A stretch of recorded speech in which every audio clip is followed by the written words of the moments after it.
Welcome to the Stepmom Side with Alicia, the podcast for stepmoms ready to create the life they want and one they actually have a say in. Here we talk all things stepmom life and just a little bit more. Leave the superficial conversations at the door and get ready for perspective shifts and actionable advice to help you on your way to creating the life you want, one step at a time. Welcome to the Stepmom Side Podcast, where we don't sugarcoat the chaos. I'm Alicia.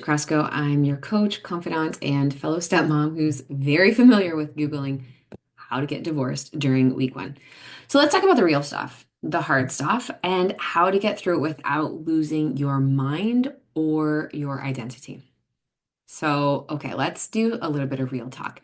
Have you ever had a moment where you're mid-conversation with your partner?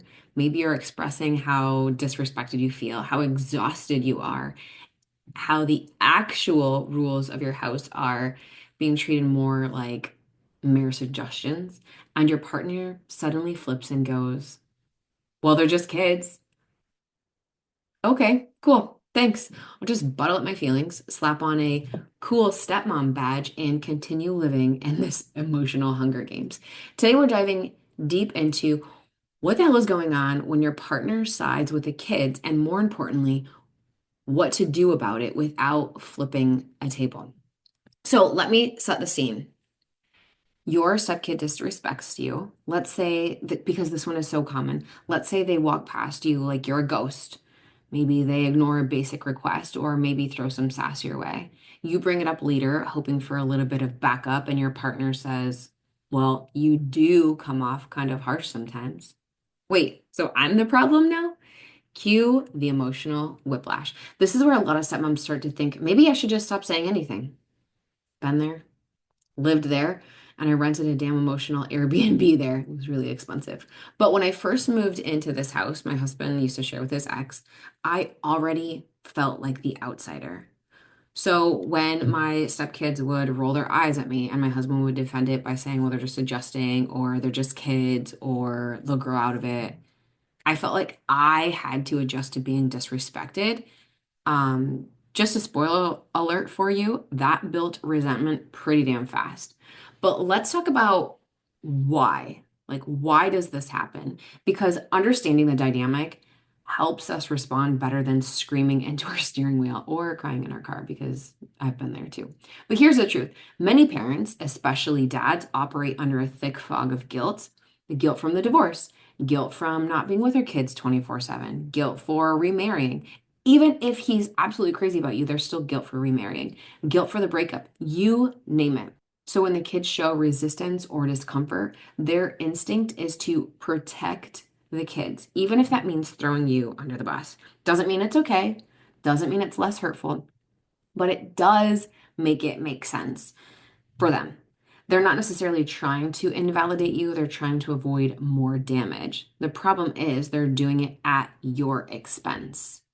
When this happens enough, a few things settle in. You start silencing yourself.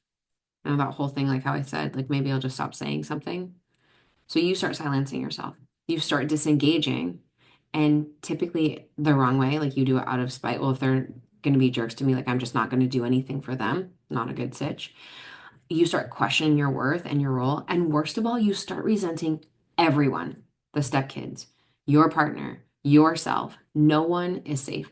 And that resentment, listen, my friend, it seeps into everything. Your tone, your patience, your energy, and suddenly you're spiraling into I can't do this anymore territory. Like relatable. Absolutely have been there and done that.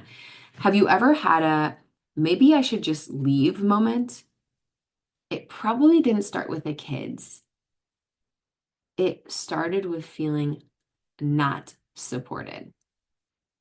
So let's talk about how do we shift from like, ugh, to, okay, here's what I can actually try. Number one, having a team talk, not a kid complaint talk. Timing matters. So please don't bring this up mid-conflict or right after something goes down. Choose a calm moment to say, hey, I know that this is hard for all of us. I need to feel like we're on the same team, especially when things come up with the kids.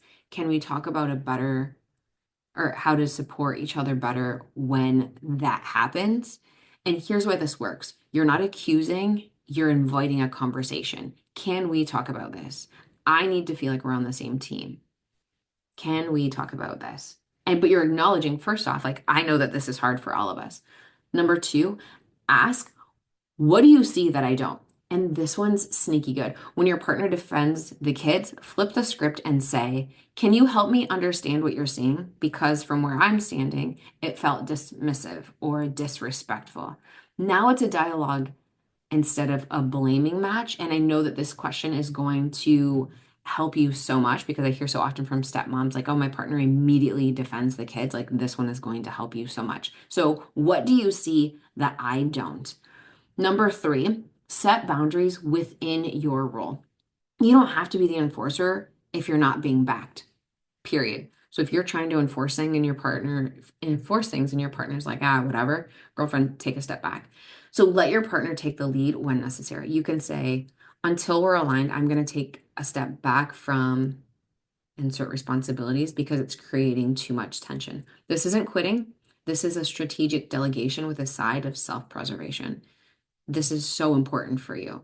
But see how we're disengaging a better way than just saying, I'm not going to do it because they're jerks. No, until we're aligned, I'm going to take a step back from certain responsibilities because it's creating too much tension. But be specific about what you're taking a step back from.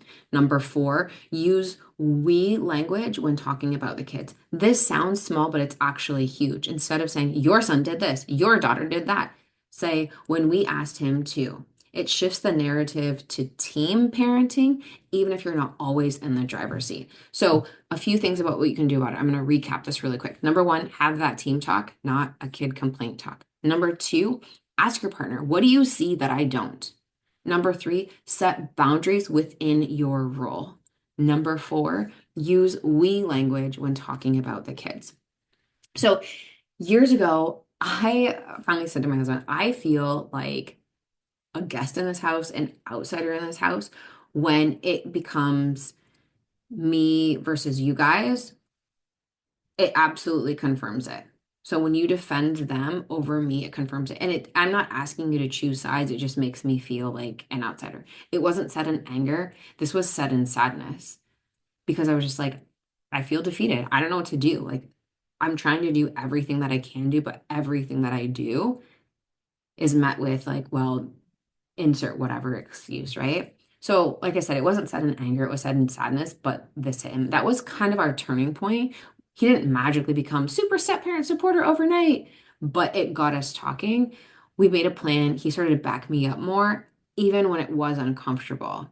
And let me tell you, the first time he corrected my stepkids in front of me or didn't allow something that had been allowed before, like I practically cried. Like, that feeling, like if you've had this happen to you, like, oh, so this is what support feels like cue the tears, right? But it's just having that validation, like that support of like, okay, I matter. Like, this is amazing. So here's the thing. This stuff isn't easy. It's layered and emotional and honestly freaking exhausting sometimes, but you don't have to figure this out on your own. If you want real-time support for these conversations, like come join us inside the Stepmom Side community. I do office hours where you can literally bring these exact situations and get support from me.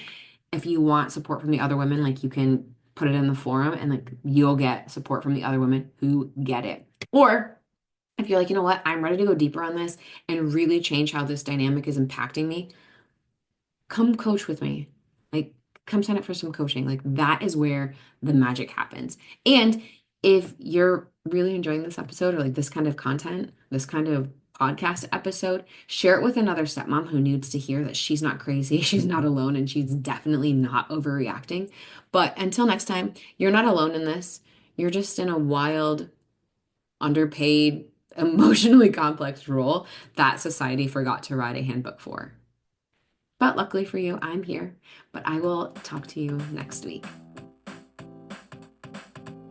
Thanks for taking time to listen to this week's episode. If anything was helpful or resonated with you, please share it on social media and tag me. I'm just at Alicia Crosco.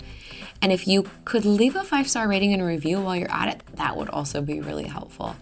And if you find yourself struggling with your stepmom journey and you want a little bit more support without the hefty price tag of coaching, you might want to check out the Stepmom Side community, which is my own private community for stepmoms, where you get to connect with other stepmoms around the world and myself, where I hold weekly office hours and monthly group coaching. It's kind of like you have your own personal coach in your own back pocket. Again, without that hefty price tag. See you next week.